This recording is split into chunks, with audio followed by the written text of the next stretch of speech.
Ang Ginoo manaa kaninyo. Manausab kanimo.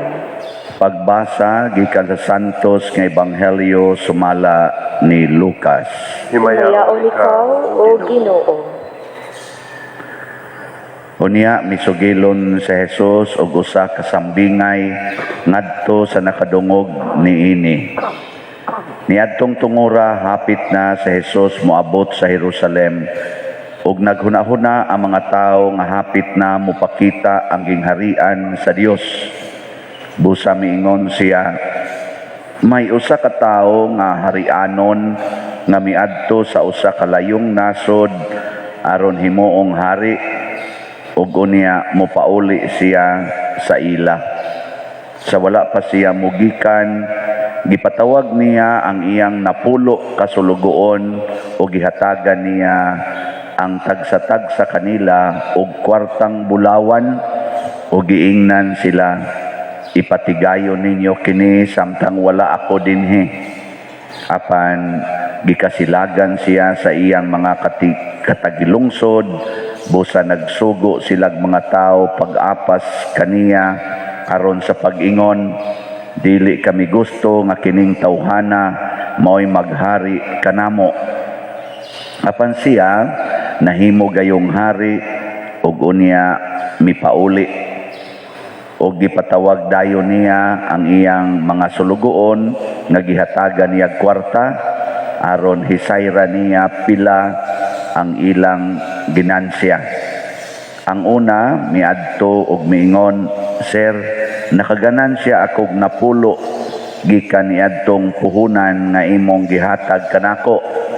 Ug miingon ang taong halangdon, "Maayo, buutan ka nga sulugoon, sanglit kasaligan ka man sa gagmayng mga butang, piyalan ko ikaw sa napulo ka syudad."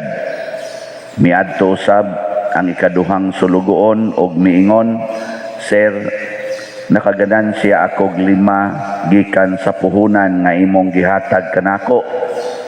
Ang agalon miingon kaniya, "Piyalan ko ikaw sa 5 ka syudad." Ug ang ikatulong sulugoon miadto kaniya ug miingon, "Sir, ania ang imong kwartang bulawan, giputos ko gayud kini sa panyo kay nahadlok ako kanimo tungod kay ikaw istrikto ra ba kaayo. Nagkuha ka sa dili imo ug nag-ani sa wala nimo ipugas." Ug miingon siya sa iyang sulugoon, "Wala kay hinungdan, gamiton ko ang imong kaugalingong mga pulong sa paghukom kanimo. Nasayod ka man di ay nga ako istrikto kaayo. Nagkuha sa dili ako ug nag-ani sa wala ko ipugas.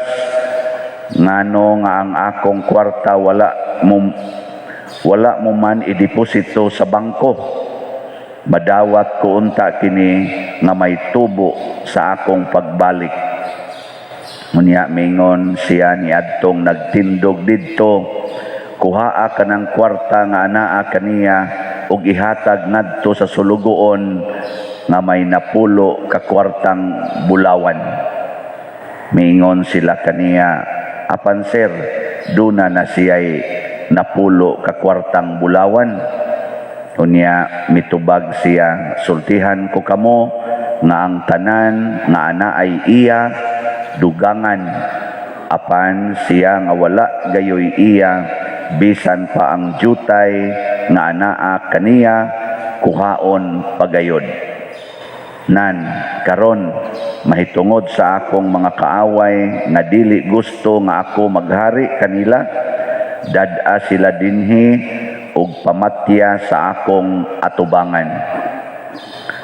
Si Jesus misulti niini ug unya mipadayon siya ngadto sa Jerusalem nga nag-una kanila. Ang Ebanghelyo sa Ginoo. Daykon ikaw, O Kristo. Gihulagway ni Kristo ang batasan sa kalibutan, sa mga tao sa kalibutan, in relasyon ngadto niya isip hari sa langit ug sa yuta. Ang kadaghanan sa tao sa kalibutan di gyud mudawat ni Kristo isip hari. Kamo mudawat mo? Ug nganong di man sila mudawat? Tungod kay gusto ang mga tao sa kalibutan nga kitang tao mao'y maghari sa kalibutan. Muna ang kutob mosunod ni Kristo, bisag hari pa na siya, manaog yun sa iyang trono aron mahimong liwat ni Kristo. Kinsa man si Kristo isip hari, usa siya kataong kabus. Kabus. Ug usa ka tawo nga nagantos, ug usa ka tawo nga gipatay isip martir. Kamo mosunod mo anang klasihas tao? Uy. Oh, mao na. Nya ganahan pa mo na maghari nato nga tudloan tan kanaog mo des inyong trono, iabando ng inyong mga bahandi, unya sunod mo nako, pag-antos mo pasana inyong cross, ug pagpakamatay mo para sa inyong isigkataw. Musunod mo anang haria? Kinsay musunod? Askamot. May pagwa na lamo na nimba. Mao na, di klaro kayo no. Mao ginay nahitabo. Pero salamat sa Ginoo nga naay pipila nga dili liwat ninyo, dili liwat nako. Sama ni Queen Elizabeth or Saint Isabel of Hungary. Sunan ka, kagamhanan niya, kadato niya, iyang gibiyaan, iyang bahandi. Kay katong iyang bana, si King Louis, or King Louis, ning apil man to siya sa katong sixth crusade sa atong simbahan aron bawion ang Holy Land nga gi-occupy nas mga kaaway. Nag-crusade sila gikan sa Roma padong didto sa Holy Land. Along the way kay dugay man kay nang travel ana, nasakit siya hilanat, basig COVID to, namatay. Batanon pa kaayo. So atong idara, di pa kita tuanging mamatay kay mga 20 anyos pa or 21 anyos. Ngunana, si Elizabeth sad, 20 years old, na si anak tulo ka buok. Tulo ka buok yung anak. Pagkamatay siyang bana, desisyon dayon siya, magpuyo kog pobreng kinabuhi. Kining akong usa ka kapalas, na idakong palasyo niya dito, i-convert ko nig hospital. Akong maoy mo serve sa mga masakiton o sa mga kabos. Ana siya, ang iyang mga anak, iyang gibahinan sa ilang mga bahin sa bahandi sa kaningkuan, gingharian. Niya ang lugar sad sa iya, ug unsay gihatag niya, iyang gideclare para ni sa simbahan, para ni sa mga kabos. O empty na siya. Patay dayon o patra ka tuig. Patay dayon siya. Kinsa ba'y mabuhian ang pertinang pobriha? Na sige pag-alagad og masakiton. Nya musunod mo na. Perti manggay natong igihana natong kural, kana lang ganing atong yuta gamay kay kanatong mga tanom, di manggay nato ipaputol para lang gyud maluag-luag ang agianan. Perting igihana nato unsa naka ang pag-abandon anang gingharian, di ba? Pero mao ni ang sikreto aron ta malangit. Sa unang pagbasa, ang babay kaning inahan nga naay 7 kabuk anak, ang kamanghuran 3 years old. Gikas kamagwangan, gipatay sa hari nga si Antioco, kay tanan nga musupak niya patyon man, ni ay inahan gadag 7 kabuk anak, patyonon. Kay di gyud mo kaon sa karning sa baboy nga ipakaon. Ana, kita kusog kita mga og baboy, nangamatay lang tatungod sa baboy, pero dili naman amoy roll karon. ang pagkaog baboy nga ngilad. Pero sa unang panahon, ngilad na. So ang ilang pagtuo, supak nis Ginoo. Nya di gyud mi mo supak sa Ginoo. Ana, mahalagpat yun. Be ikaw kuno kamo, inahan. Wa na kay bana, mura na kag si Isabel, biyuda na ka. Kay imong bana giuna sag patay. Unsaon man imong pitok anak, imong protektahan o dili? Giingnan ni Hari Antiochus ang inahan, kumbinsira ng imong mga anak nga mukaon aning karne nga akong ipakaon, nya ingna sila nga mahimo silang amigo or higala sa hari. Tagaan ako sila nindot nga mga posisyon dinhi sa akong gingharian. Og ikaw pa inahan ana, masugot ka?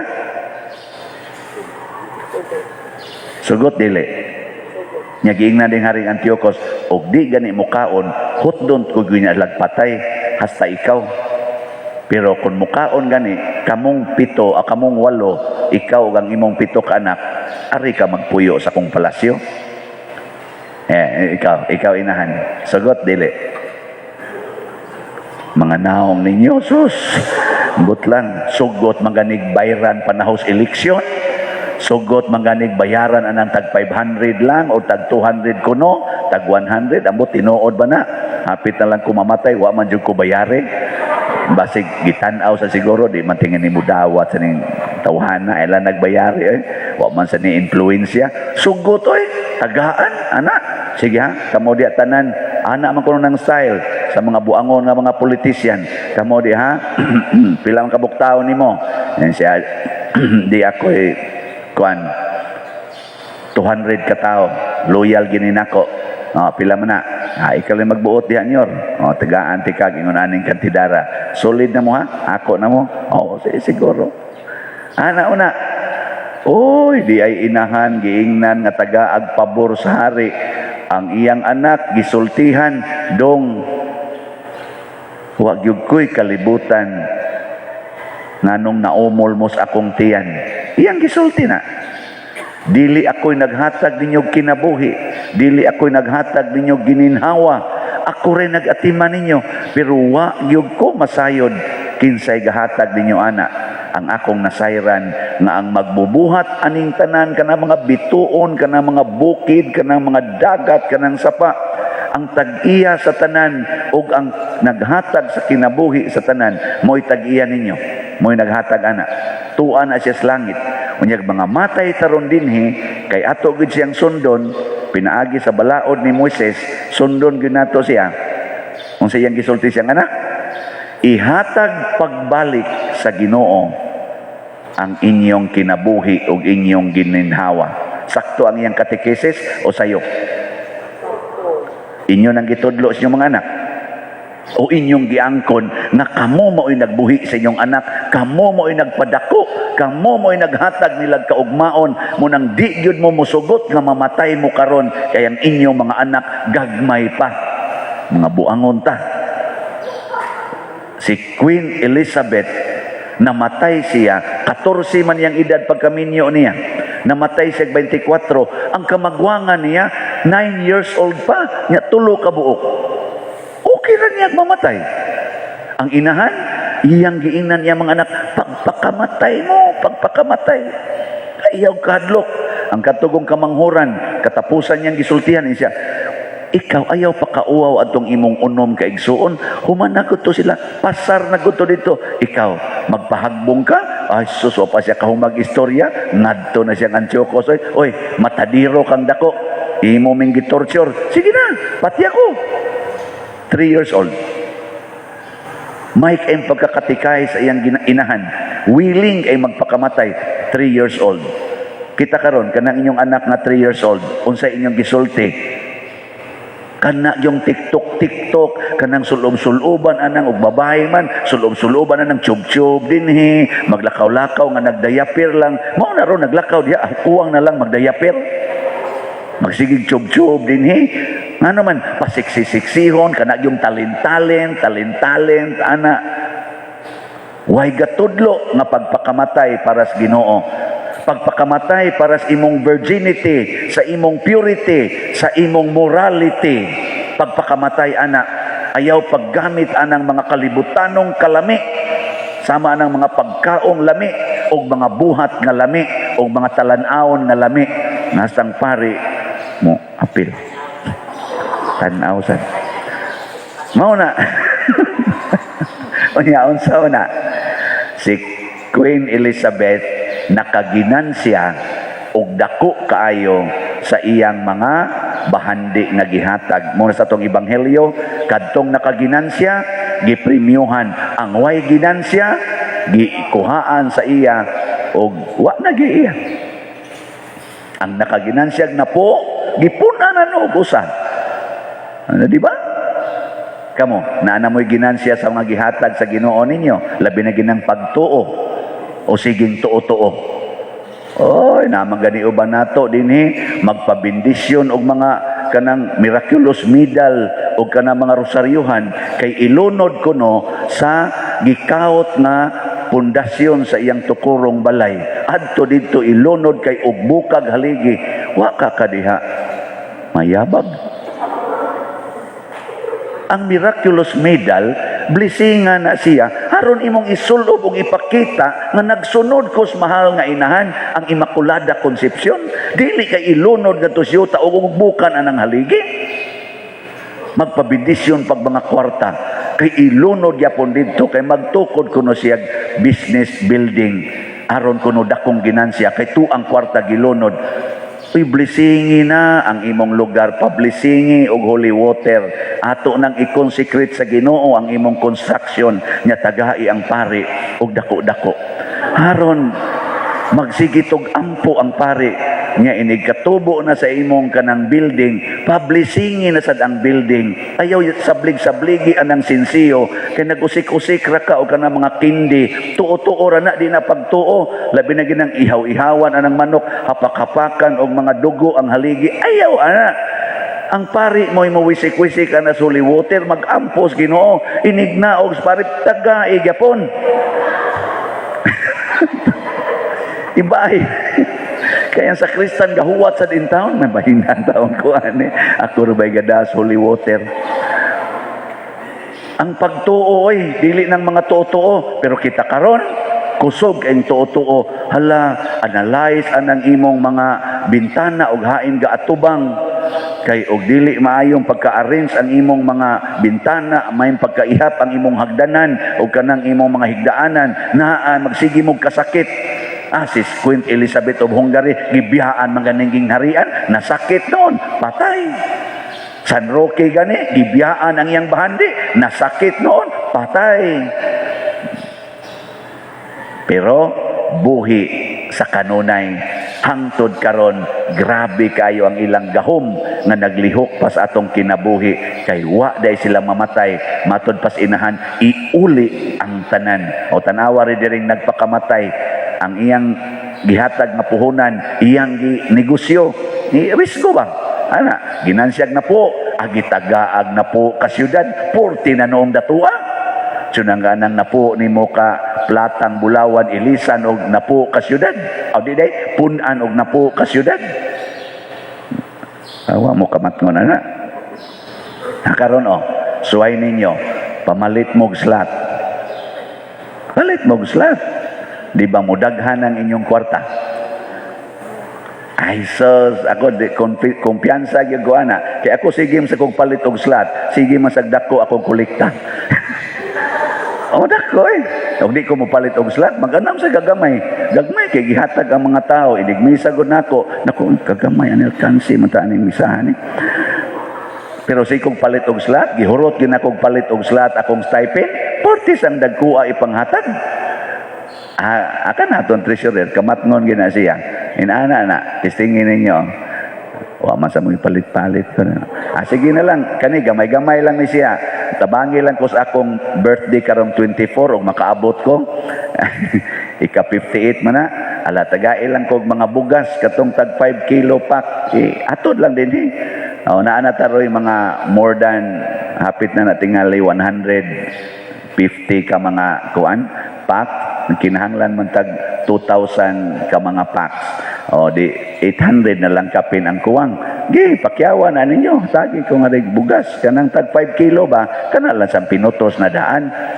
Kay ato mo ito'y panghatag sa mga bukid. O niya, ang tagami ato katubang isuod lag plastic iripak ba dugay pa kay mga human usik pa kay bugas diha mga hog o niya inigbit-bit pa gyud masagihid sa kanang naang mga kahoy iniglakaw taw nila mga buslot may mantong sako bisag ilabay nila ngadto unahan mapunit ra gyapon nila di gito mabungkag siguro yung malungag to abot sa ila katong plastic kahitan lag dahos kugon wa naman gisi naman oo na siya hatag mo ugma daghanan ninyo kay para arawa di ba duko-duko din mo basta hatag na hisgutan pero pangayo maglinya dai magsiglinya di sig pangayo sige la sa taghatag pero bitaw mga buotan mo salamat kayo ha sinagadang diyan na taroy halim sa atong slot nga niabot na nig 755 slots naghana na ano Ako na siya, dagko na ni ginansya ang nidahatag ani. Kanang kasigi diag lingaw-lingaw, kuhaon gid na bisan ang jutay na hibili ninyo. Mo na siya hitabo. Sige na, nindog na ta. So mga igsuon, mudangop kita sa Dios sa atong mga panginahanglan uban sa pangama sa atong ipasidunggan karon ni si Santa Isabel. ug moingon kita langit nung amahan patalinghugi kami. Langit nung amahan, patalinghugi kami. Nga ang atong simbahan kanunay abli alang niadtong mga nangitag kapasayloan ug espirituhanong kalinaw magampo kita sa Ginoo. Langit nung amahan, patalinghugi kami. Kami. Nga ang atong pangagamhanan magmakiangayon sa paghatag og hustisya ug kagawasan sa tanang katawhan magampo kita sa Ginoo. Langit nung amahan, patalinghugi kami. Nga alang ni atong nag-antos sa nagkalain-laing matang sa sakit nga makabato na sila og hingpit nga kaayuhan ug kahupayan diha ni Kristo magampo kita sa Ginoo. Langit nung amahan, patalinghugi kami. Nga ang mga nag-alagad sa mga masakiton ug ubang hutong sa katilingban makabaton kanunay og grasya sa paglahutay ug nga mapanalikdan sila magampo kita sa Ginoo. Langit nung amahan, patalinghugi kami. Nga sa atong pagsaulog sa 500 years of Christianity, magmalampuson unta ang tanan nga kalihukan, ilabi na sa mga parokya, ug atong mapalawman ang atong pagtuog paglaom, isip mga binunyagan, magampo kita sa Ginoo. Langit nung amahan, patalinghugi kami. Nga ang sulugoon sa Dios, Teofilo Camomot Obispo, mabayaw na sa kadungganan sa altar, magampo kita sa Ginoo. Langit nung amahan, patalinghugi kami. Alang sa mga proyekto dinhi sa atong simbahan, nga pinaagi sa pangama o paggiya ni San Vicente Ferrer, magmalampuson o mahuman unta, sumala sa atong mga giplano o gipangandoy, magampo kita sa Ginoo. Langit nung amahan, patalinghugi kami. Alang sa tanang mga benefactors o donor sa atong simbahan, nga mihatag og financial og lain-laing hinabang, ug alang sa mga nagtrabaho dinhi sa atong mga proyekto, nga tagan unta sila sa Ginoo, ug daghan pang mga grasya sa ilang kinabuhi, malikay sila sa mga kadautan, ug mulampos unta ang tanan nilang mga paningkamot. Magampo kita sa Ginoo. Langit nung amahan, patalinghugi kami. Nga ang mga mihalin na nining kalibutana, makasulod na sa puloy-anan nga giandam alang kanila. Magampo kita sa Ginoo. Langit nung amahan, patalinghugi kami. Makagagahom ug magihatagong amahan dawata kining among mga pagampo nga gituboy namo diha sa pangama ni Santa Isabel pinaagi ni Kristo nga among Ginoo. Amen.